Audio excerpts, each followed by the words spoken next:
Hello friends, welcome to study any time. चलिए, ये जो पेट का एग्ज़ाम आया हुआ है यानी कि पेट 2022 का ये एग्ज़ाम, ठीक है। इसमें जो है पहले हम लोगों ने इसके पहले जो पेट वाला एग्ज़ाम आया हुआ था उसमें आपने नोटिस किया होगा कि क्वेश्चन जो है वो बहुत ज़्यादा डीप नहीं पूछे जा रहे हैं। इसलिए आप लोगों को इतना डीपली पढ़ने की ज़रूरत नहीं है, लेकिन आपको बेसिक क्वेश्चन ज़रूर पता होने चाहिए सारे सब्जेक्ट्स के, ठीक है। तो इसमें हम लोग सेट सॉल्व करेंगे, जिसमें कि आपको पहली बात तो भौतिक विज्ञान, रसायन और जीव विज्ञान यानी कि फिजिक्स, केमिस्ट्री और बायोलॉजी के क्वेश्चंस मिलेंगे। आपको टोटल 35 क्वेश्चन इसमें मिलेंगे, लेकिन ये सिर्फ 35 क्वेश्चन ही नहीं है, इसमें आपको 150 से ऊपर आंसर मिलेंगे, ठीक है। आंसर का मतलब और अदर जो क्वेश्चन हो सकते हैं वो भी आपको मिल जाएंगे इसी में। अब ये UPSSC UPPSC द्वारा अभी तक जो एग्जाम में क्वेश्चन पूछे गए हैं और जो आने की संभावना है, ये मोस्ट इंपॉर्टेंट क्वेश्चन आपको इसमें मिलेंगे। तो वीडियो पूरा देखिएगा, आप लोगों को खुद ही समझ में आ जाएगा सारी चीज़ें, ठीक है। अब इसमें जो है वो क्या है, पहला है कि परमाणु नाभिक के अवयव जो हैं वो कौन से हैं। ये क्वेश्चन है कि नाभिक क्या होता है, जो न्यूक्लियस जिसे बोलते हैं। अब न्यूक्लियस में जो है वो प्रोटॉन और न्यूट्रॉन ये दोनों होते हैं, ठीक है। एक न्यूक्लियस में प्रोटॉन और न्यूट्रॉन होते हैं, यानी कि परमाणु नाभिक के अवयव कौन होंगे, तो प्रोटॉन और न्यूट्रॉन होंगे। अगर यहीं पर ये पूछा जाता है कि अणु है ना, अणु जिसे एटम बोलते हैं, अगर इस एटम के जो है ना पूछा जाए कि कितने पार्ट होते हैं, तो 3 पार्ट्स होते हैं। और अगर यही पूछा जाए कि इस एटम के कितने अवयव होते हैं, तो इसके अवयव होते हैं 3, प्रोटॉन, न्यूट्रॉन और इलेक्ट्रॉन, क्योंकि ये तीनों से ही मिलकर के बनता है। अब मान लीजिए ये न्यूक्लियस है, ये जो न्यूक्लियस है, न्यूक्लियस में प्रोटॉन और प्रोटॉन और न्यूट्रॉन होते हैं, और इलेक्ट्रॉन जो है वो इसके चारों ओर चक्कर काटते हैं, तो इलेक्ट्रॉन इसका पार्ट नहीं हो गया। लेकिन एटम जो होता है वो इन तीनों से मिलकर के बना होता है, क्योंकि ये तीनों ही नहीं होंगी तो एटम नहीं बन सकता, यानी अणु नहीं बन सकता है।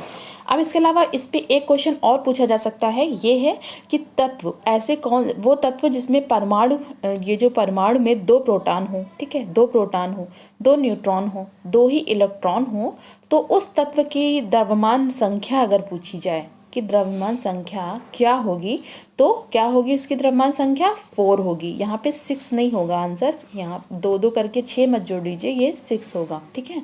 चलिए आगे चलते हैं। हमारा क्वेश्चन है सेकंड कि परमाणु नाभिक की जो खोज है वो किसने की थी।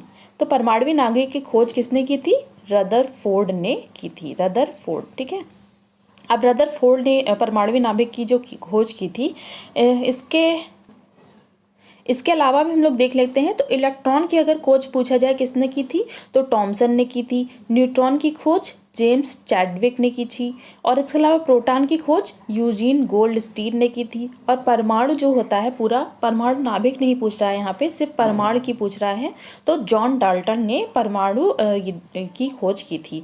इसके अलावा अगर पूछा जाए कि हीलियम का जो नाभिक होता है, हीलियम का नाभिक, ठीक है, हीलियम का नाभिक, तो उसमें अगर 2 प्रोटॉन मतलब कितने प्रोटॉन और कितने न्यूट्रॉन होते हैं, तो उसमें 2 प्रोटॉन और 2 ही इलेक्ट्रॉन होते हैं, 2 प्रोटॉन और 2 इलेक्ट्रॉन होते हैं, सॉरी न्यूट्रॉन, ओके, न्यूट्रॉन होते, इलेक्ट्रॉन नहीं होते हैं, ठीक है। नाभिक भी पूछ रहा है ना, हीलियम के नाभिक में तो 2 प्रोटॉन और 2 ही न्यूट्रॉन होते हैं। ये क्वेश्चन पूछे जाते हैं, इसलिए बता रही हूँ, ठीक है। थर्ड क्वेश्चन है कि परमाणु में कक्षों को भरने का क्रम किस सिद्धांत के द्वारा नियंत्रित होता है, यानी कि जो परमाणु होते हैं उनके जो ऑर्बिटल्स होते हैं, इनको कैसे भरा जाता है, इनका जो क्रम होता है वो कैसे नियंत्रित होता है, क्योंकि एकदम से तो चीज़ों को नहीं भरा जा सकता है, परमाणु को भर रहा है तो एकदम से नहीं भर सकता है, तो इसलिए इसे आपबाउ सिद्धांत के द्वारा नियंत्रित किया जाता है। और ये आपबाउ सिद्धांत है क्या, ये जान लीजिए।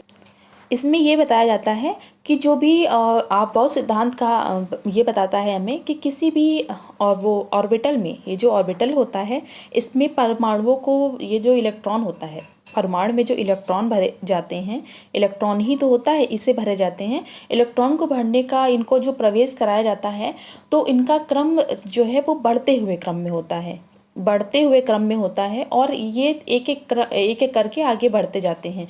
तो सबसे पहले जो है वो उन कक्षों को भरते हैं जहाँ पर कम ऊर्जा की ज़रूरत होती है, जहाँ पे कम एनर्जी की ज़रूरत होती है, वहाँ पे सबसे पहले इलेक्ट्रॉन को भरा जाता है।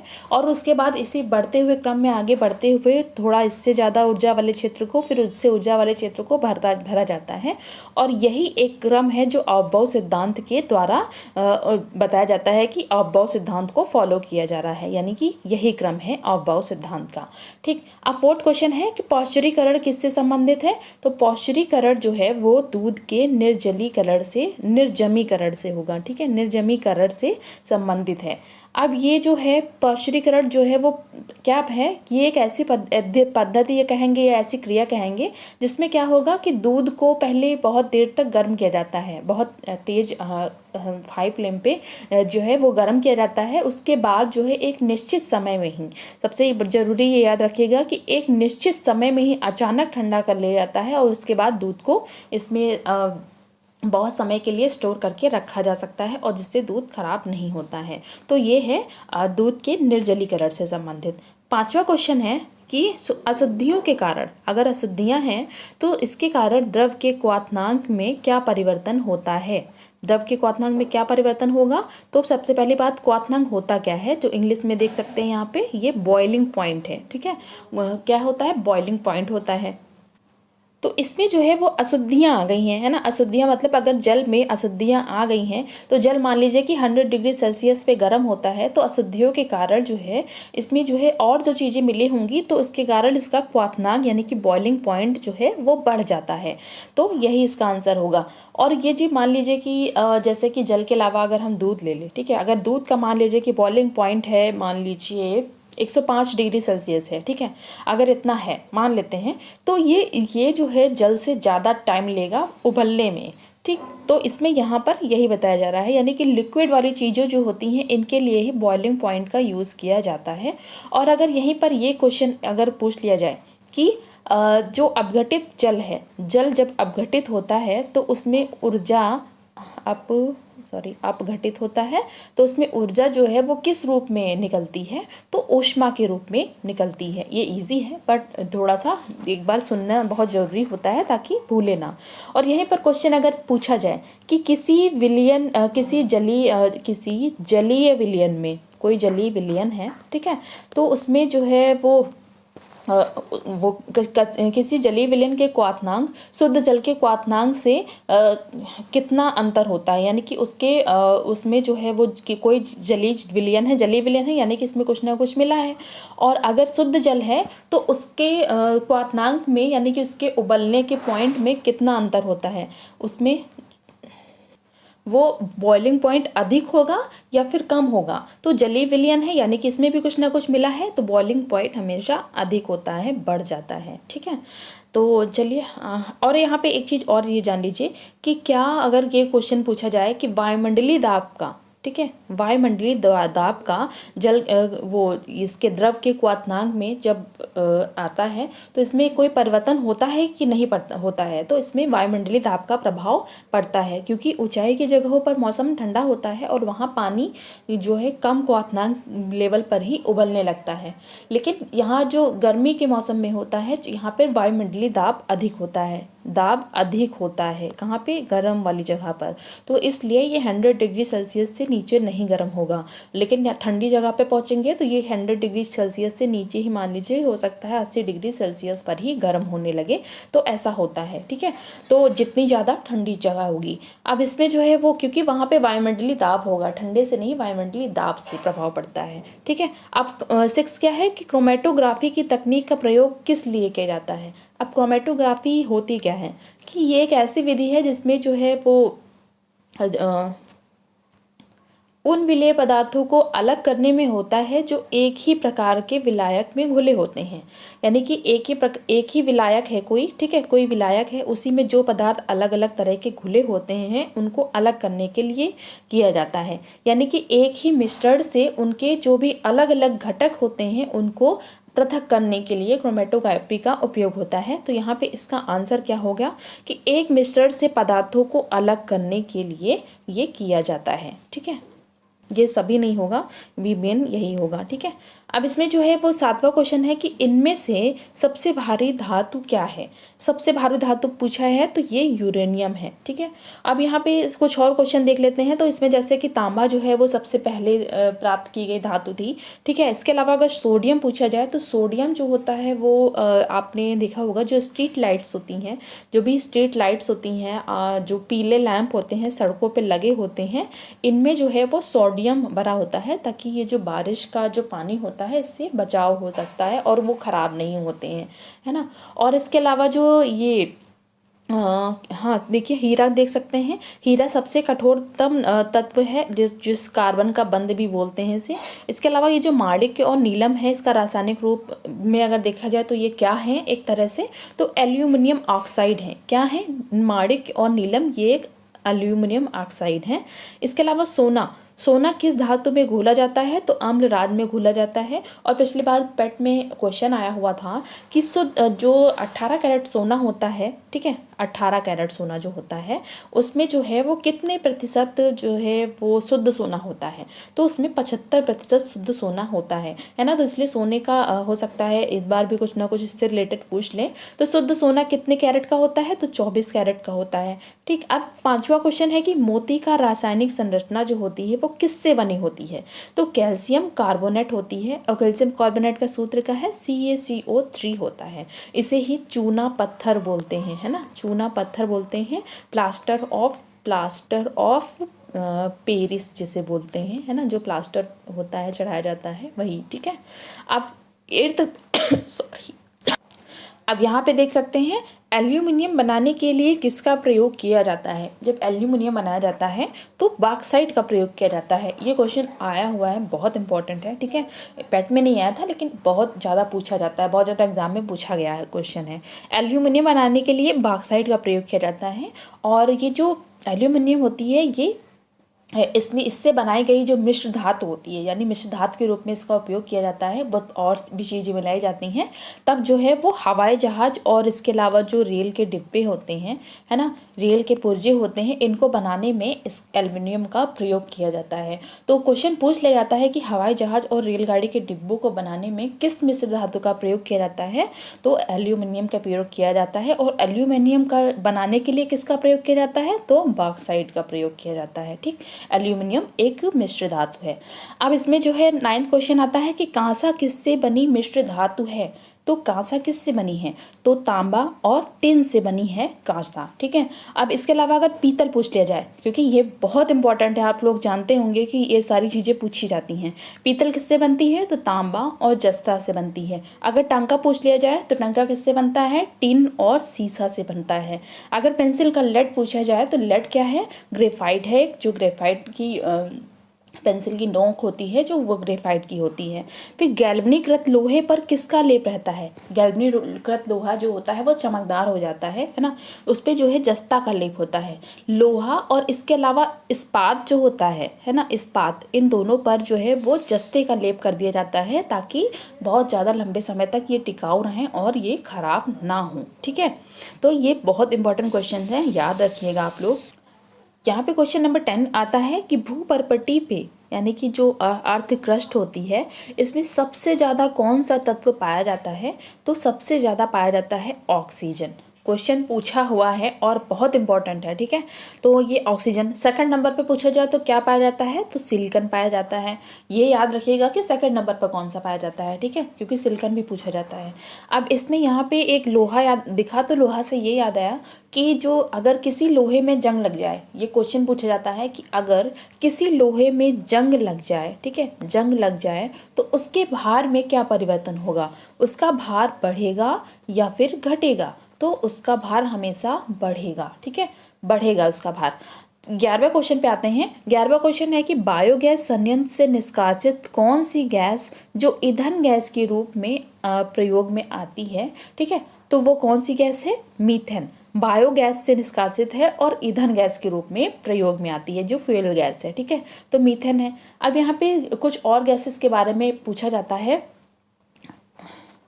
वहाँ पे पूछा जाएगा कि बायोगैस संयंत्र में मेनली कौन सी गैस, ये जो बायोगैस संयंत्र है मेनली इसमें कौन सी गैस होती है? तो कार्बन डाइऑक्साइड होती है। ठीक है, कार्बन डाइऑक्साइड, और दूसरी कौन सी? मीथेन होती है। अगर खाना बनाने के लिए पूछा जाए कि कौन सी गैस का उपयोग होता है, तो मीथेन का होता है। और मीथेन को ही गोबर गैस भी बोलते हैं। गोबर गैस कौन सी है? तो मीथेन है। ठीक है। इसके अलावा अगर ये पूछा जाए कि सीएनजी जो होती है गैस, इसका मुख्यतः इसमें कौन सी गैस पाई जाती है, मेनली कौन सी गैस पाई जाती है। और भी बहुत सी गैस होती हैं, लेकिन मेन कंपोनेंट जब इसका पूछ लेंगे, मेन कंपोनेंट या मेन घटक, तो वो होता है मीथेन। और सीएनजी का फुल फॉर्म क्या है, कॉम्प्रेस्ड नेचुरल गैस, इंपॉर्टेंट है इसका फुल फॉर्म भी, ठीक है। एलपीजी क्या है, लिक्विफाइड पेट्रोलियम गैस, और इसका मुख्य अवयव क्या है, प्रोपेन और ब्यूटेन, ठीक है। वहाँ पे आपको क्वेश्चन में प्रोपेन भी सिर्फ लिखा मिल सकता है, इसके अलावा आपको मीथेन मिल जाएगा और जो है ना एथिलीन मिल जाएगा, या फिर और भी अदर गैसेस मिल जाएंगी, तो तब मुख्य घटक पूछेंगे तो प्रोपेन हो जाएगा। और अगर वहाँ पे प्रोपेन नहीं है, सिर्फ ब्यूटेन लिखा है और इसके अलावा ये मीथेन और ये एथिलीन और ये सारी चीज़ें लिखी हैं, तो ब्यूटेन इसका मुख्य कंपोनेंट हो जाएगा, ठीक है।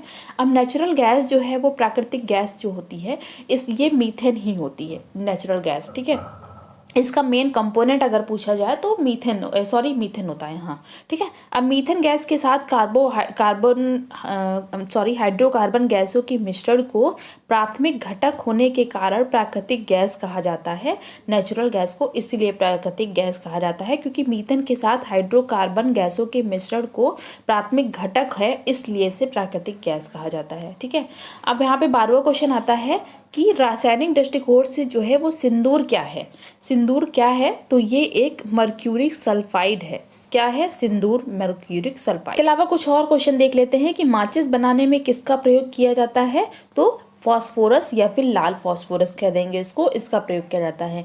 यूरेनियम का प्रयोग जो है वो परमाणु बम बनाने में होता है। इसके अलावा एक सूखी सेल जो होती है इसमें किस प्रकार की ऊर्जा होगी, तो हमेशा रासायनिक ऊर्जा होगी, सूखी सेल में रासायनिक ऊर्जा होगी, ठीक है। चलिए नेक्स्ट क्वेश्चन पे आते हैं कि आधुनिक मनुष्य के हाल ही का सबसे निकटतम पूर्वज कौन है। ये 13वां हमारा क्वेश्चन है कि आधुनिक मनुष्य के हाल ही का सबसे निकटतम पूर्वज कौन है, तो ये है क्रोमैग्नॉन मानव जो है वो सबसे निकटतम है। इसके अलावा आप यहाँ पे देख रहे हैं मैमथ क्या है, हाथी का पूर्वज है, जो हाथी होता है इसका पूर्वज है मैमथ, ठीक है। और इसके अलावा यहाँ पे आप देख सकते हैं कि सबसे बड़ा उड़ने वाला स्तनपायी जो पक्षी नहीं है ना, पक्षी नहीं है ये चमगादड़ है, ठीक है। इसके अलावा दूसरा क्वेश्चन है कि पृथ्वी पर सबसे पुराना जीव कौन सा है, तो नील हरित शैवाल जो है वो सबसे पुराने जीव हैं।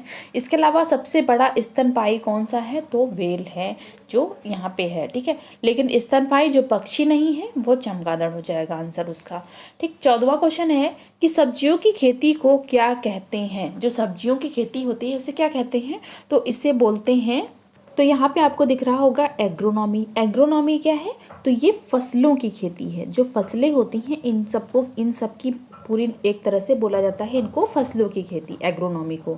अगर फ्लोरिकल्चर बोले तो फ्लोरिकल्चर क्या है, फूलों की खेती, ठीक है। अगर पोमोलॉजी पूछा जाए तो ये क्या है, फलों की खेती, ठीक है। इसके अलावा भी कुछ और है, यहाँ पे देख सकते हैं आप। एंथ्रोलॉजी क्या है, फूलों का अध्ययन, यहाँ पे फूलों की खेती है, फूलों की खेती ये है, ठीक है। फूलों का अध्ययन क्या है, ये पोमोलॉजी। यहाँ पे आपने एक चीज देखा होगा, यहाँ पे जब भी अध्ययन की बात आती है तो हमेशा लॉजी लगा दिया जाता है, और कल्चर क्या हो गया, इसकी खेती है ना, ठीक है। इसके अलावा क्या है कि जैसे एग्रीकल्चर होता है तो वो खेती हो गया, वैसे ही फ्लोरिकल्चर, अगर कल्चर आ रहा है पीछे तो याद रखिएगा वो हमेशा खेती से रिलेटेड होता है ज़्यादातर, ठीक है। ज़्यादातर मैंने हम हर चीज़ को नहीं बोला है, ठीक है।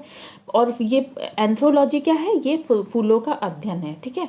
अब यहाँ पे क्या है, ये एक तरह से स्टडी जो की जाती है। अब फ्लोरिकल्चर क्या है, फूलों की खेती। पोमोलॉजी फलों की खेती। जेरेंटोलॉजी क्या है, वृद्धों के अध्ययन से संबंधित है। सेरिकल्चर है रेशम कीट पालन। पिसीकल्चर है मछली पालन। विटीकल्चर है अंगूर की खेती।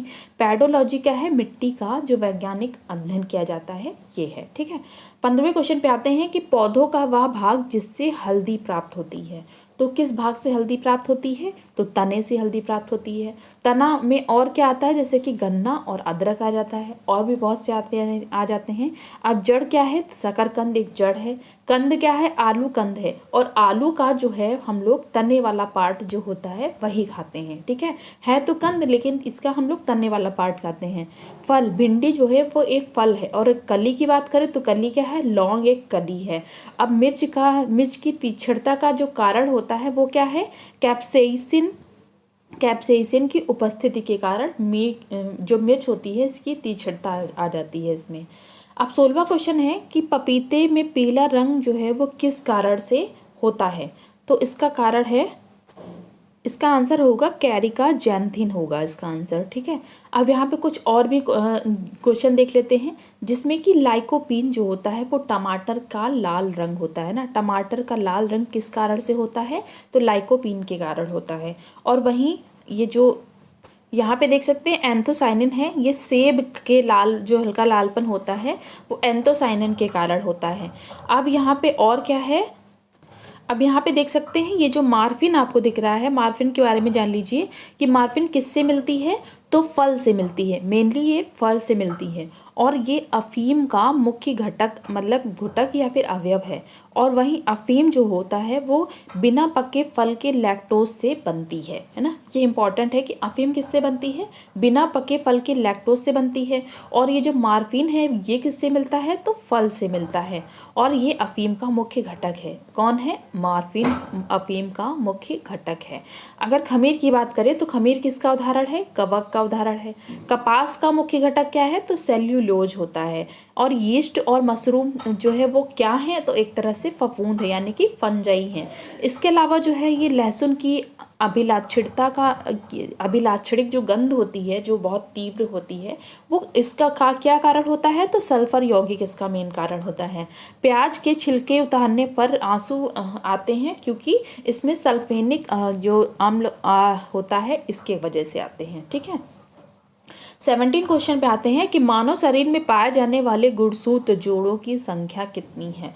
यहाँ पे गुणसूत्र जोड़े पूछे हैं, ठीक है, तो कितना हो गया 23। अगर यहीं पर यह पूछा जाता है कि एक साधारण मनुष्य में गुणसूत्र कितने होते हैं, यहाँ पे जोड़े अगर ना पूछता, सिर्फ गुणसूत्र पूछता तो 46 इसका आंसर हो जाता, ठीक है। 46 भी आपको लिखा मिलेगा तो कंफ्यूज मत होइए, है ना। अब इसमें जो है इसके अलावा पूछा जाए कि कोशिका के किस संघ में डीएनए होता है, तो माइटोकॉन्ड्रिया से होता है। और यहाँ तक कि ये जो क्वेश्चन आपको मिल रहे हैं ये लूसेंट और इसके अलावा जो घटना चक्र वगैरह होती हैं, इनसे मैंने क्वेश्चन चार्ट करके मैंने खुद से टाइप करके सारी चीज़ों को फ्रेम किया है ताकि आपको सारी चीज़ें अच्छे से मिल सकें।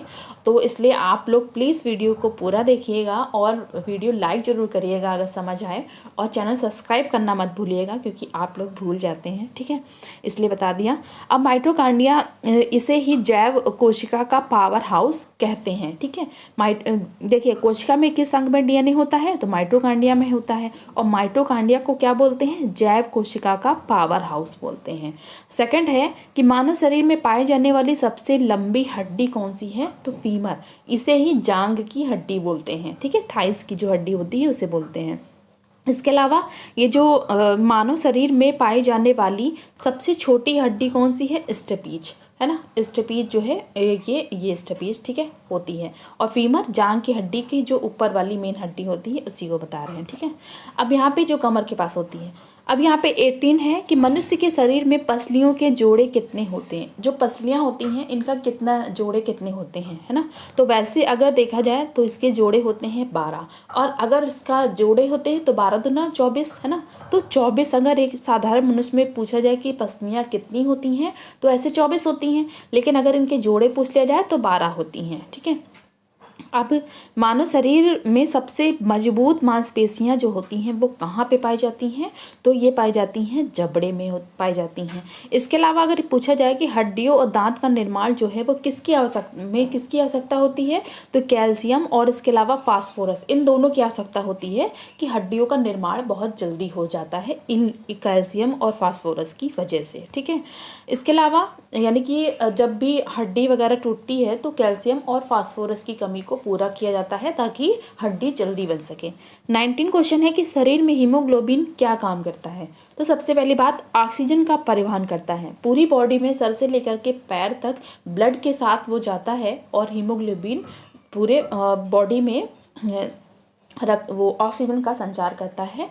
और हीमोग्लोबिन की कारण ही जो ब्लड का रेड कलर होता है ना, हीमोग्लोबिन उपस्थित है इसीलिए उसका रेड कलर होता है। और विटामिन सी आयरन को ऑब्जर्व करने में मदद करता है। कौन, हीमोग्लोबिन जो है विटामिन सी आयरन को ऑब्जर्व करने में भी मदद करता है।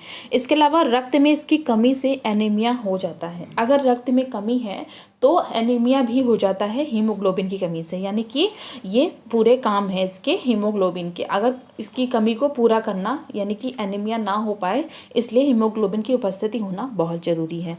अब यहाँ पे देखते हैं कुछ और क्वेश्चन। रक्तदाब का जो है यंत्र कौन सा है? तो स्पिग्मोमैनोमीटर है।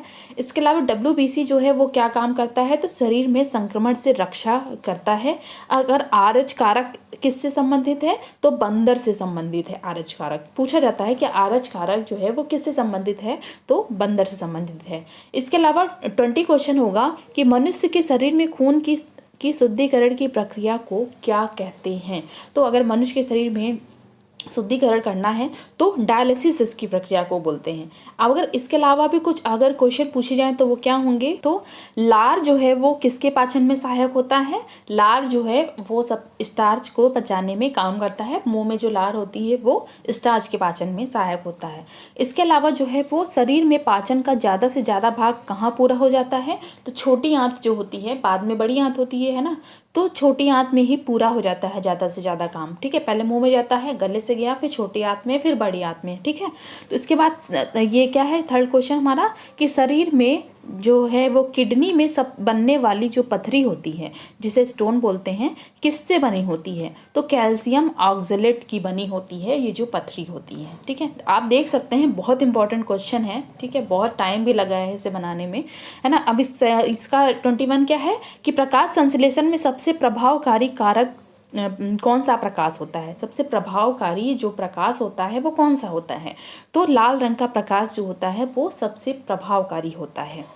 यहाँ पर प्रकाश की संश्लेषण की बात की जा रही है जिसे फोटोसिंथेसिस बोलते हैं, जो कि फोटोसिंथेसिस की प्रक्रिया के द्वारा जो है वो ये जो पौधे होते हैं ना वो अपना भोजन बनाते हैं। ठीक है, अब प्रकाश संश्लेषण में सबसे प्रभावकारी प्रकाश कौन सा होता है? तो लाल प्रकाश हो गया, यहाँ पे देख सकते हैं। इसके अलावा प्रकाश जो ऊर्जा का रासायनिक ऊर्जा में रूपांतरित करके किसके द्वारा होता है? तो अगर प्रकाश ऊर्जा को रासायनिक ऊर्जा में बदलना है तो इसका जो ये किसके द्वारा होता है? तो प्रकाश संश्लेषण के द्वारा ही होता है। अगर प्रकाश संश्लेषण की क्रिया के लिए सबसे उपयोगी गैस पूछी जाए तो वो कौन सी है? तो कार्बन डाइऑक्साइड। आप लोग जानते हैं कि पौधे जो है प्रकाश संश्लेषण की क्रिया में ही कार्बन डाइऑक्साइड जो है वो लेते हैं और ऑक्सीजन बाहर छोड़ते हैं। इसलिए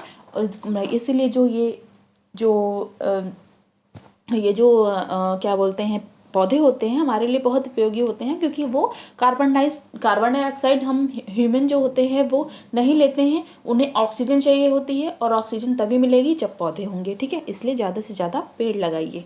ठीक है, फोर्थ है कि पूरी पृथ्वी में सबसे ज़्यादा ऑक्सीजन किससे उत्पादित होता है? अगर एक देखा जाए, ठीक है, तो इसमें शैवालों से होती है।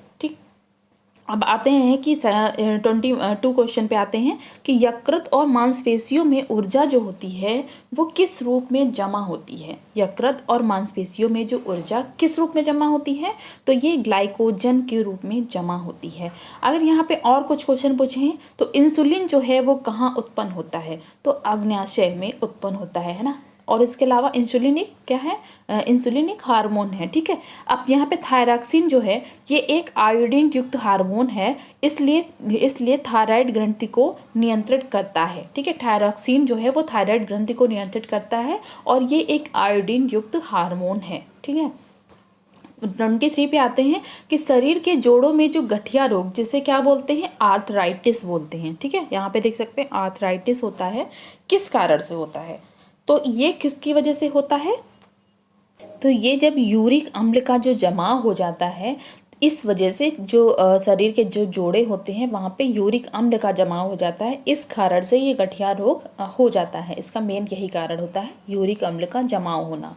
ठीक, फर्स्ट में और पूछेंगे तो अगर मलेरिया जो है वो कौन सा अंग प्रभावित होता है मलेरिया से? तो प्लीहा अंग प्रभावित होता है जिसे तिल्ली बोलते हैं। ठीक, अगर किसी बुखार में प्लेटलेट्स कम होने लगती हैं तो वो कौन सा बुखार होगा? तो ये डेंगू बुखार के लक्षण होते हैं। ठीक है, अब 24वां होता है कि DPT का टीका जो होता है वो क्यों दिया जाता है? तो सबसे बड़ी बात, कुकर खांसी, टिटनेस और डिप्थीरिया से बचाव के लिए ये डीपीटी का टीका जो है वो दिया जाता है।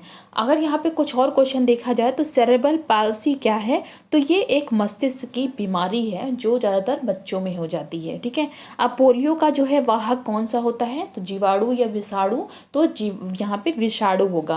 क्वेश्चन पूछा जाता है कि पोलियो का वाहक इनमें से कौन है? तो विषाणु, जीवाणु, कवक, फंगाई, है ना, कुछ भी लिख देते हैं, तो इसमें विषाणु है इसका वाहक। ठीक है। अब यहाँ पे सल्फा जो है टीका होता है, ये किससे संबंधित है? साल्फ टीका, है ना, तो ये पोलियो से संबंधित है, पोलियो के मरीज को दिया जाता है। इसके अलावा अगर सल्फा दवाई, यहाँ पे सल्फा दवाई की बात आ रही है, यहाँ साल्फ टीका है। ठीक है। सल्फा दवाई क्या है? जीवाणुओं द्वारा होने वाली बीमारियों के लिए एक कारगर उपाय के रूप में काम करती है ये दवा। ठीक है। इसके अलावा अगर कुष्ठ रोग किसके कारण होता है? तो जीवाणुओं के द्वारा ये कुष्ठ रोग होता है। 25वां क्वेश्चन है कि एक निश्चित दिशा में दो बिंदुओं के बीच लंबवत दूरी को क्या कहते हैं? अगर एक निश्चित दिशा है, ठीक है, अगर निश्चित दिशा है कोई दी हुई है और उनके पास उन दोनों के बीच की लंबवत दूरी को पूछा जाए तो उसको क्या कहेंगे? तो उसको कहेंगे विस्थापन। ठीक है, विस्थापन कहेंगे। वहीं इनकी डेफिनेशन थोड़ा सा याद ध्यान दीजिएगा यहाँ पे। अगर वेग की बात की जाए तो क्या है कि किसी वस्तु के विस्थापन की जो दर होती है, यहाँ पे क्या हो गया कि एक निश्चित दिशा में दो बिंदुओं के बीच की जो लंबवत दूरी हो गया उसको विस्थापन बोल लिया। लेकिन किसी वस्तु के विस्थापन की जो दर होती है उससे क्या बोलते हैं? तो वेग बोलते हैं। त्वरण क्या है कि किसी वस्तु के जब वेग में परिवर्तन की दर जो आती है उससे त्वरण बोलते हैं। अब ये जो वेग, विस्थापन और ये त्वरण हैं, ये सब सदिश राशियां हैं। और इसके अलावा सदिश राशि जो होती हैं वो क्या होती हैं? ऐसी भौतिक राशि जिनमें परिमाण के साथ साथ दिशा भी दी गई हो, तो ये सदिश राशियां हो गई। परिमाण भी है और दिशा भी है तो सदिश राशि। लेकिन यहाँ पे क्या होता है कि जब केवल परिमाण होता है ना, अगर परिमाण हो और दिशा ना हो, है ना, दिशा ना हो तो वो क्या हो गई? अदिश राशि होगी। ठीक। अब सदिश राशियों में तो आपने देख लिया वेग, त्वरण, विस्थापन हो गया। लेकिन अदिश राशियों में क्या होता है? जैसे कि द्रव्यमान हो गया, ठीक है, द्रव्यमान, चाल हो गया, फिर आयतन हो गया और इसके अलावा कार्य हो गया। ठीक है, कार्य, और इसके अलावा समय भी। ठीक है, समय भी, ये सब हो गई अदिश राशियाँ। यहाँ पे परिमाण है ना, परिमाण हो गया है, लेकिन यहाँ पे चाल की क्या कोई दिशा होती है? किसी भी दिशा में चल सकते हैं ना। आयतन क्या है? इसकी कोई दिशा नहीं है। कार्य क्या है? किस दिशा में करना है, ये नहीं होता है ना। लेकिन यहाँ पे वेग है, किस गति से चलना है, त्वरण है, विस्थापन है, ये सब एक दिशा बता रहे हैं, इसलिए इन्हें सदिश राशियाँ बोलते हैं। परिमाण भी है और दिशा भी है तो सदिश राशियाँ। परिमाण, ये जो परिमाण है लेकिन दिशा नहीं है तो ये अदिश राशियां हो गई, है ना, याद रखिएगा। यहाँ पे 26वां क्या है कि न्यूटन ने अपनी किस पुस्तक में सबसे पहले गति के नियम को प्रतिपादित किया था? तो न्यूटन की बुक क्या है? प्रिंसिपिया जो है, इसमें किया था। अब यहाँ पे पूछ लिया जाएगा कि न्यूटन की कौन सी बुक है, इनमें से कौन सी बुक है? बहुत सारी बुक्स दे दिया जाएगा तो प्रिंसिपिया याद रखिएगा, न्यूटन की ये बुक है और इसी में इन्होंने सबसे पहला जो गति का नियम है इसे प्रतिपादित किया था। फर्स्ट नियम जो है वो क्या कहता है, इसे सुन लीजिए एक बार, कि यदि कोई वस्तु विराम अवस्था में है, अगर विराम अवस्था में है कोई वस्तु, तो वो विराम अवस्था में तब तक रहेगी जब तक कि उस पर कोई बाह्य फोर्स ना लगा दिया जाए। ठीक है, अगर जब तक कोई बाह्य फोर्स लगाकर उसकी पोजीशन को चेंज नहीं किया जाएगा तब तक वो वही विराम अवस्था में बनी रहेगी। फर्स्ट लॉ को ही जो है वो जड़त्व का नियम भी बोलते हैं। जड़त्व का नियम आपने सुना होगा, ये फर्स्ट लॉ में ही आता है ना। और ये जो नियम है इसे दूसरा नाम और क्या बोलते हैं? गैलीलियो का नियम, है ना, गैलीलियो का नियम भी इसे बोलते हैं। अब जड़त्व का नियम जो है वो मेन होता क्या है? वो वस्तु, अगर एक नॉर्मल भाषा में मैं आपको बताऊं तो क्या है कि वो वस्तु तब तक जड़ से जमी रहेगी, है ना, तब तक जड़ से जमी रहेगी जब तक कि उस पर कोई बाहरी फोर्स ना लगा दिया जाए। अब यहाँ पे अगर एज अ एग्जांपल देखेंगे, एग्जांपल कि रेलगाड़ी में जब रेलगाड़ी अचानक से चलना स्टार्ट कर जाती है रेलगाड़ी, ठीक है, तो क्या होता है कि जो बैठा व्यक्ति होता है वो पीछे की ओर झुकता है ना, यहाँ पे पीछे की ओर झुकेगा।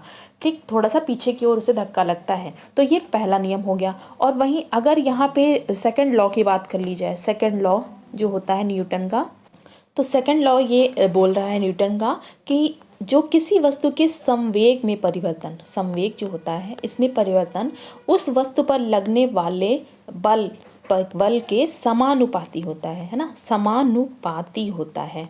ठीक है कि और जो संवेग में परिवर्तन होगा, अगर ये जो संवेग है, जो वेग से जिस गति से चल रही है वस्तु, उसमें जो परिवर्तन होगा तो उसी बल की दिशा में होगा। जिस बल से जिधर से बल आया हुआ है उसी बल की दिशा में ही परिवर्तन होगा। ठीक है, जैसे कि इसका एग्जाम्पल क्या हो गया, जैसे कि ये फर्स्ट लॉ होता है ना, फर्स्ट लॉ जैसे कि काम किया था कि रेलगाड़ी के जब जिस तरफ से रेलगाड़ी जब एकदम से चलना स्टार्ट करती है तो व्यक्ति पीछे की तरफ चलने लगता है ना, पीछे की तरफ वो झुक जाता है।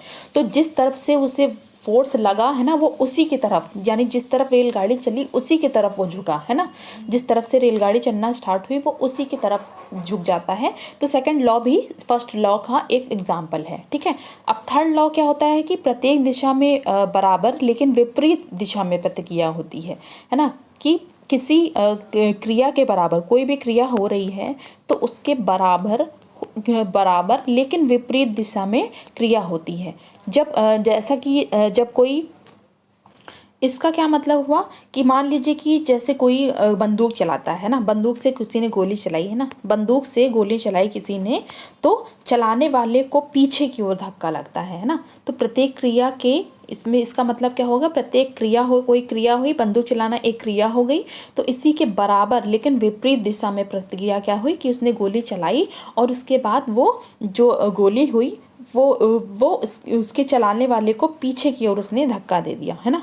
तो वो एक विपरीत दिशा में उसने धक्का दिया है ना, गोली तो उसके साथ ही में है लेकिन उसको आगे की तरफ से और धक्का लगा, विपरीत दिशा से धक्का लगा। ठीक है, तो फिर ये हो गया। ठीक, अब आते हैं 27 क्वेश्चन पे कि ध्वनि की चाल किसमें सबसे अधिक होगी। तो यहाँ पर इसका आंसर होगा ठोस होगा। ठीक है, इसका आंसर ठोस होगा। इसके अलावा ध्वनि जो होती है वो इनमें से किसी भी जगहों से अगर होकर के निकलेगी तो वहाँ पे किसी भी माध्यम से होकर के चलेगी तो ध्वनि की आवृत्ति पर जो है वो कोई भी प्रभाव नहीं होगा। आवृत्ति पर कोई भी प्रभाव या कोई भी फर्क नहीं पड़ता है ना, आवृत्ति पर निर्भर नहीं करती है ध्वनि की चाल।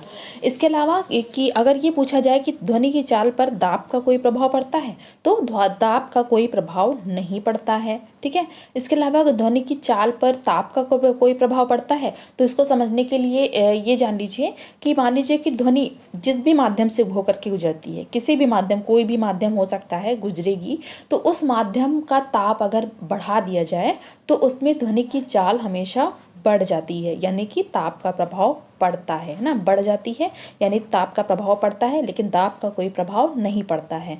अब यहाँ पे देखा जाए कि ध्वनि की चाल पर आर्द्रता का कोई प्रभाव पड़ता है तो नमी युक्त वाली जो वायु होती है वहाँ ध्वनि की चाल क्या होती है, अधिक हो जाती है ना, अधिक हो जाती है, यानी ताप में अधिक हो जाती है, आर्द्रता में ध्वनि की चाल अधिक हो जाती है। और वैसे ही सबसे अधिक किस में होती है तो ठोस में होती है, लेकिन ध्वनि की चाल पर दाब का कोई प्रभाव नहीं पड़ता है। और अगर ये कहा जाए कि ध्वनि की चाल की किसी भी माध्यम से होकर के इनमें से जाएगी ध्वनि तो इसकी आवृत्ति पर, चाल की जो आवृत्ति होती है, जो बार बार रिपीटेशन होता है ना, तो इस पर निर्भर नहीं करती है ना, आवृत्ति पर निर्भर नहीं करती है। अब 28वां क्या है कि आकाश का रंग नीला क्यों दिखाई देता है। तो इसका नीला रंग क्यों दिखाई देता है, प्रकाश का प्रकीर्णन की वजह से इसका रंग नीला दिखाई देता है। अब प्रकीर्णन होता क्या है कि जब जो प्रकाश में ऐसे माध्यम से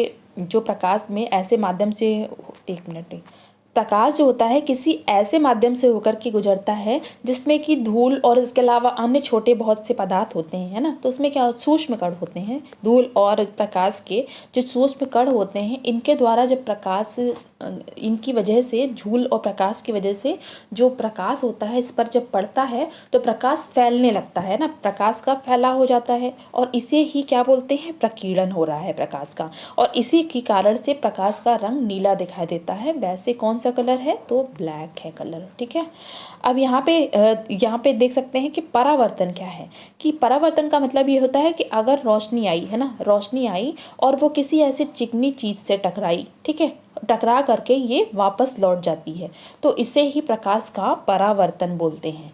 और वहीं अगर ये बात की जाए कि यहाँ पर जो विवर्तन लिखा है इसका क्या मतलब होता है, जो भी तरंगे आ रही हैं, है ना, कोई भी तरंगे आ रही हैं और उसके बाद वो किसी अवरोध से, कोई अवरोध, कोई बाधा आ गई, उसे पहुंचना कहीं और है, ठीक है, पहुंचना कहीं और है, लेकिन बीच में कुछ कोई और चीज़ आ गई, तो उससे जब ये टकरा जाती है तो क्या होती है, इनके किनारों पर ये जो, जहाँ पे ये जो किनारा होता है उस वस्तु का, यहाँ पर मोड़ के जैसा आ जाता है ना, मोड़ के जैसा आ जाता है हल्की सी गोलाई में होकर के, तब ये पीछे की ओर जाने लगती हैं, तो इसे क्या बोलते हैं, प्रकाश का विवर्तन हो गया है। ठीक है, तो आकाश का रंग नीला क्यों दिखाई देता है, प्रकाश का प्रकीर्णन के कारण, और ये सूक्ष्म कण जो होते हैं उसी की वजह से प्रकाश का फैलाव हो जाता है, इसे बोलते हैं प्रकाश का प्रकीर्णन हो गया है।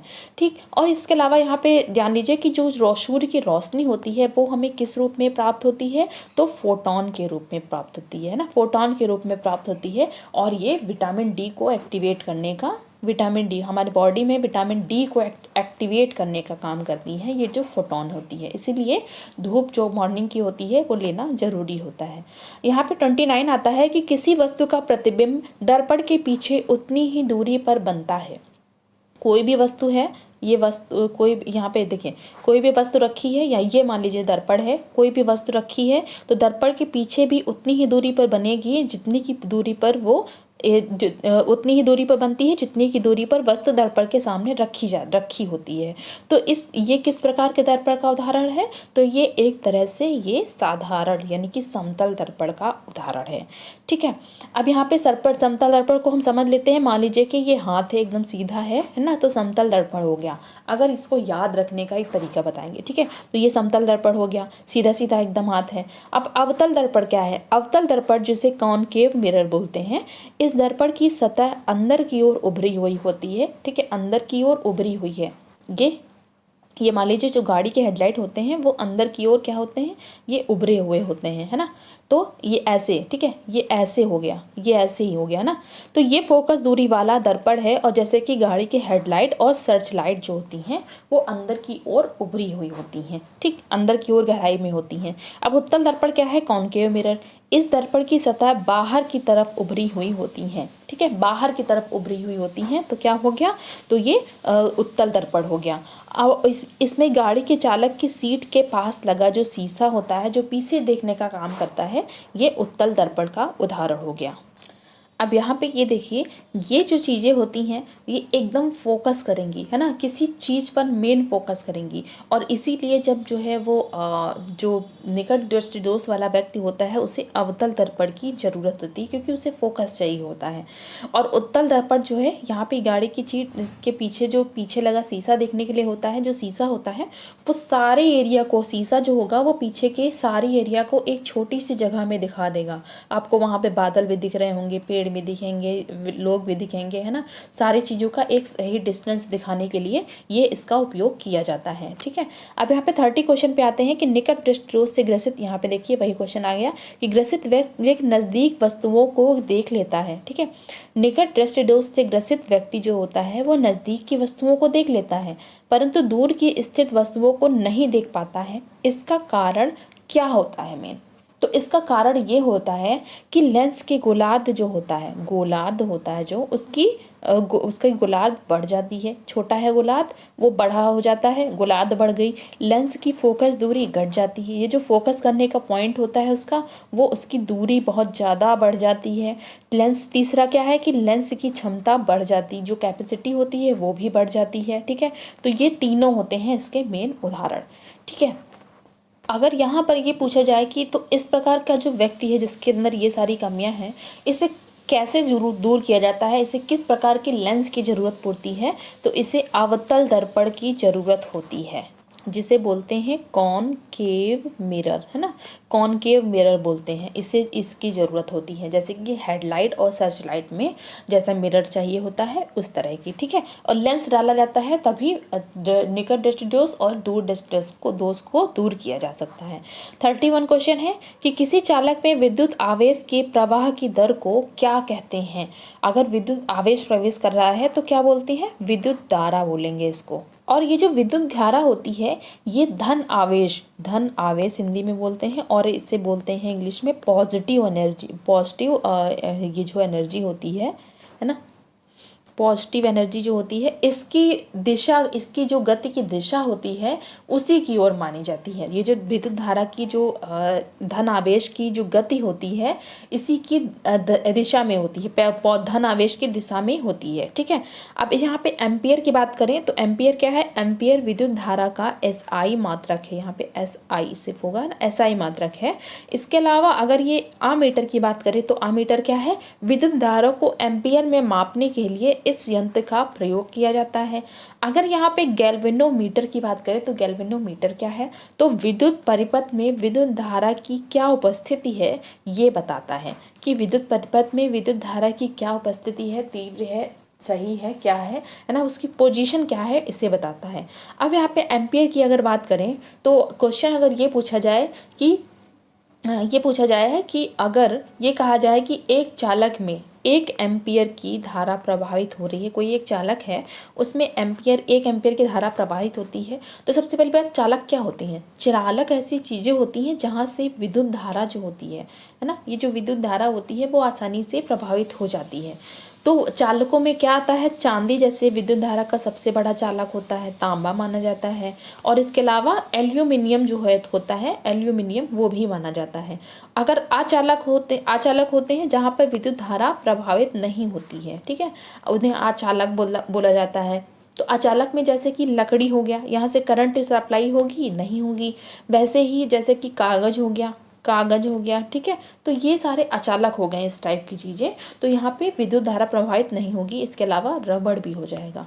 अब यहाँ पे एम्पियर वाला क्वेश्चन था, वो एम्पियर वाला क्या है कि अगर किसी चालक में 1 एम्पियर की धारा प्रभावित हो रही है, ठीक है, विद्युत धारा प्रभावित हो रही है, तो इसका अर्थ है कि उस तार में प्रति सेकंड 6.25 इंटू 10⁻18 जो है इलेक्ट्रॉन प्रभावित हो रहे हैं, है ना। इलेक्ट्रॉन जो होते हैं वो एक सिरे से जा रहे हैं और एक सिरे से दूसरे सिरे तक एंट्री कर रहे हैं, और ये क्या उसका मतलब हुआ कि इतने ही इलेक्ट्रॉन एक सिरे से जा रहे हैं तो इतने ही इलेक्ट्रॉन एक दूसरे सिरे से बाहर निकल जाते हैं, ठीक है। तो इसका आंसर ये होगा, मतलब ये एक एग्जाम्पल है जो आपको बताया है, ठीक है। 32 है कि रेडियो सक्रियता की खोज जो है वो किसने की थी, तो रेडियो सक्रियता की खोज की थी P क्यूरी, इन्होंने भी की थी, M क्यूरी, और इसके अलावा हेनरी बेकाल। और मेनली अगर पीछे पूछा जाता है तो किसने की थी, तो हेनरी बेकाल होता है। इसका मतलब पूरे उपयुक्त सभी इसका आंसर हो जाएगा। अब रेडियो सक्रियता जो इसकी जब इन तीनों लोगों ने खोज की थी तो इन तीनों लोगों को संयुक्त रूप से नोबेल पुरस्कार भी मिला था, है ना, जैसे अभी दिए जाते हैं। तो नोबेल पुरस्कार जो होते हैं, जो फिजिक्स, केमिस्ट्री, है ना, इसके अलावा मेडिसिन में, है ना, हर क्षेत्र में संयुक्त रूप से भी दिए जाने लगे हैं, तो इन्हें ये बोला जाता है। अगर यहाँ पे क्वेश्चन पूछा जाए कि रेडियो सक्रियता जो होती है, जो रेडियो एक्टिविटी होती है, इसके दौरान जो किरणें निकलती हैं, है ना, इन किरणों की पहचान सर्वप्रथम किसने की थी, तो 1902 में सर्वप्रथम रदरफोर्ड जो थे, है ना, रदरफोर्ड साइंटिस्ट, इन्होंने की थी। कब की थी, 1902 में। और किसकी की थी, तो रेडियो सक्रियता के दौरान जो भी किरणें निकलती हैं इनकी पहचान की थी इन्होंने। चलिए, वीडियो थोड़ा लंबा हो रहा है लेकिन बहुत इंपॉर्टेंट है, बस 2 ही 3 क्वेश्चन बचे हैं। अब 33 है कि सूर्य के बाद पृथ्वी के सबसे निकट का तारा कौन सा है, तो सूर्य के बाद सबसे निकट का तारा, मतलब सूर्य जो है वो पृथ्वी से सबसे निकटतम तारा है। इसके बाद जो है वो किसका स्थान आता है, तो प्रोक्सिमा सेंचुरी जो होती है इसका स्थान आता है। इसके अलावा अगर ये सेंटोरस की बात करें तो सेंटोरस क्या है, तो ये आकाश में सबसे बड़ा तारामंडल है, ठीक है। तारामंडल जो है ये आकाश में सबसे बड़ा है, इसलिए इसे सेंटोरस बोलते हैं, ठीक। अब यहाँ पे कुछ और चीज़ें हैं कि जैसे कि पूछा जाता है कि जो तारे होते हैं वो इनके कितने रंग होते हैं, तो तारे जो है मेनली 3 प्रकार के होते हैं, लाल होते हैं, सफ़ेद होते हैं और नीले होते हैं, ठीक है, नीले होते हैं। जो लाल तारा होता है वो बहुत ही मतलब लगभग बूढ़ी अवस्था में होता है। सफ़ेद तारा जो होता है वो थोड़ा सा उसमें एनर्जी होती है और थोड़ा यंग होता है, लेकिन जो नीला तारा होता है उसमें बहुत ज़्यादा एनर्जी, हीलियम और हाइड्रोजन का मिश्रण होता है और वो बहुत ज़्यादा यंग होता है नीला तारा, ठीक। और ये जो तारे होते हैं वो तारे मेन इनका बनने का प्रोसेस क्या होता है कि जो हाइड्रोजन होती है ना, हाइड्रोजन जो विस्फोट होता है और जो हीलियम के रूप में बनता चला जाता है। लेकिन जब क्या होता है कि हीलियम जो होती है, जब हीलियम जो है वो तारे में केवल हीलियम रह जाती है, हाइड्रोजन का विस्फोट होना बंद हो जाता है, हाइड्रोजन खत्म हो जाता है, सिर्फ हीलियम रह जाती है, उसके बाद वो लाल अवस्था में आ जाता है ना, लाल अवस्था में आ जाता है और वो अपनी डेड अवस्था की ओर बढ़ने लगता है। अब यहाँ पे क्वेश्चन पूछा जाता है अगर कि तारा जो होता है जब अपनी एंड पोजीशन पे पहुंचने वाला होता है तो उसका पहला चरण क्या होता है, तो वो रेड कलर का होता है। उसका पहला चरण ये होगा कि वो रेड कलर में आ जाएगा, और रेड रंग का होता जो है वो तारा, अगर वो तारा रेड कलर का जो है उसका द्रव्यमान अगर जो सूर्य के द्रव्यमान के बराबर होगा, है ना, यानी कि वो अगर सूर्य के द्रव्यमान के बराबर होगा तो वो कौन सा तारा बनेगा, वाइट डॉर्फ बनेगा, वाइट ड्वार्फ, है ना, वाइट ड्वार्फ बनेगा, WHITE और DWARF, है ना, ड्वार्फ बनेगा, यानी कि जिसे बोलते हैं सफ़ेद वामन तारा, है ना, सफ़ेद वामन। और ये सफ़ेद वामन तारा जो होता है वो एक तरह से मृत तारा होता है।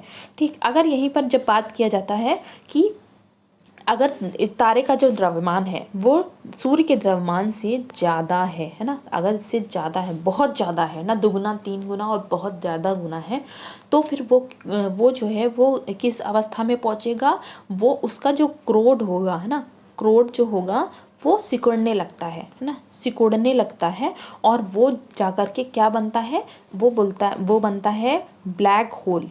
वो तारा क्या बनेगा, ब्लैक होल, जिसे कृष्ण छिद्र बोलते हैं हिंदी में, कृष्ण छिद्र।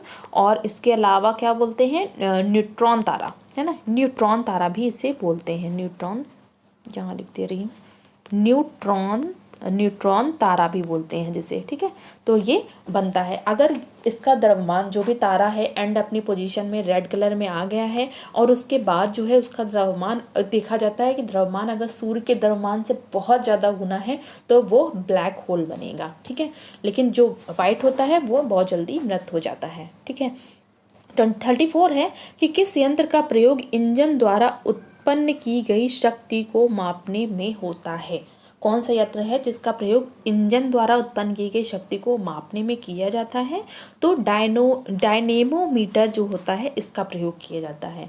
अगर यहीं पर बात करें कि मोनोमीटर जो है इसका प्रयोग क्यों किया जाता है, तो गैस का दाब जानने के लिए ये हेल्प करता है। गैस जो होती है ना, गैस का दाब जानने में ये हेल्प करता है। अगर यही बात किया जाए कि और ये ऑडोमीटर है, ये किसका प्रयोग क्यों किया जाता है, तो पहिए वाली जो भी गाड़ियाँ होती हैं जो चलाई गई होती हैं, इनको नापने ना, इनके द्वारा चली गई जो दूरी होती है, जो पहिए वाली गाड़ियाँ होती हैं इनके द्वारा जो चली गई दूरी है वो कितनी है, इसको नापने के लिए ऑडोमीटर का प्रयोग किया जाता है। ठीक, अब इसके अलावा पायरोमीटर का प्रयोग किया जाता है, इसलिए कि दूर स्थित कोई किसी भी वस्तु का तापमान, बहुत दूर कोई वस्तु है, ठीक है, दूर है, इसका तापमान जानना है तो ये पायरोमीटर का प्रयोग किया जाता है। ठीक, ये इंपॉर्टेंट है। ठीक, और यहाँ पे हाइग्रोमीटर अगर पूछा जाए तो इसके द्वारा वायुमंडल में व्याप्त जो आर्द्रता है, जो नमी है ना, उसको मापने के लिए प्रयोग किया जाता है। हाइग्रो है ना, समझ सकते हैं, हाइड्रोज है ना, यानी कि नमी वाली चीज़ों के लिए। रडार क्यों होता है, तो ये एक अंतरिक्ष आने जाने वाले वायुयानों की सूचना देने का काम करता है। ये बोलते हैं ना कि जैसे वायुयान की, इस वायुयान की रडार में है। ठीक, तो ये होता है। अब यहाँ पे सिस्मोग्राफ जो है वो भूकंप का पता लगाने के लिए सिस्मोग्राफ का प्रयोग किया जाता है। वहीं तापस्थायी जो होता है जिसे बोलते हैं थर्मोस्टेट। ठीक है, ये किसी वस्तु का ताप निश्चित बिंदु तक बनाए रखने के काम में आता है, कि एक निश्चित बिंदु तक ये तापमान बना रहे, इसके लिए तापस्थायी यानी कि थर्मोस्टेट का प्रयोग किया जाता है। अब ये हमारा लास्ट क्वेश्चन है 35 कि 644 में, मतलब 1644 में बैरोमीटर का आविष्कार किसने किया था। यहाँ पे देख सकते हैं कि जो है इसका आविष्कार किसने किया था, इवाहन गैलिस्टा टोरिसेली ने किया था। अब यहाँ पे जॉन नेपियर आप देख रहे हैं, जॉन नेपियर ने किसका आविष्कार किया था, तो लॉगरिथम का आविष्कार किया था, है ना, लॉगरिथम का आविष्कार किसने किया था, तो जॉन नेपियर ने किया था। अब एंड्रे मेरी एम्पियर जो है, इन्होंने किसका आविष्कार किया था, तो गैल्वेनोमीटर का आविष्कार किया था किन्होंने? एंड्रे मैरी एम्पियर ने। अगर यहाँ पे जेएल बेयर्ड्स की बात कही जाए तो इन्होंने किसका आविष्कार किया था? इन्होंने टेलीविज़न का, है ना, टेलीविज़न का आविष्कार किया था। टेलीविज़न जो यांत्रिक वाली टेलीविज़न है ना, इसका आविष्कार किया था। ठीक, आगे कुछ और आविष्कारों के नाम देख लेते हैं, जैसे कि इन्होंने किसका किसका आविष्कार किया था, ये बहुत इंपॉर्टेंट है। कार्बन पेपर का आविष्कार किया था रॉल्फ वेजवुड ने।